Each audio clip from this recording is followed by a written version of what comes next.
বিশ্বাস করুন, আল্লাহ যদি কাউকে কিয়ামতে হিসাবের জন্য ধরেন, জাহান্নাম ছাড়া কোনো উপায় নেই। হিসাবের জন্য যদি আল্লাহ তার কোনো বান্দাকে ধরেন, জাহান্নাম ছাড়া কোনো উপায় নেই।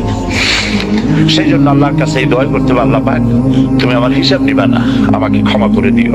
তুমি যদি কিয়ামতের দিন আমাকে প্রশ্ন করো যে যৌবন কাটাইছো কোন পথে, আমি তো যৌবন তোমার পথ রাখি নেই,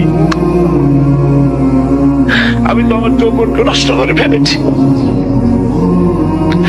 তুমি যদি প্রশ্ন করো টাকা পয়সা কামাই করেছো কোন পথে, আমি তার জবাব দেওয়ার পথ রাখি নেই।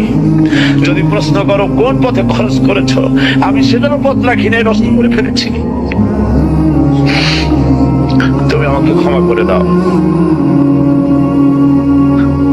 সেজন্য আল্লাহর কাছে দোয়া করতে হবে,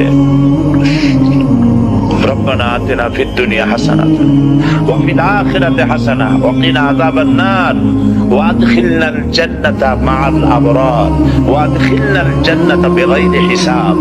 আল্লাহ তোমার নেককার বান্দাদের সাথে আমাকে জান্নাত দিও, আর তুমি দয়া করে কিয়ামতে আমার কোনো হিসাব নিও না।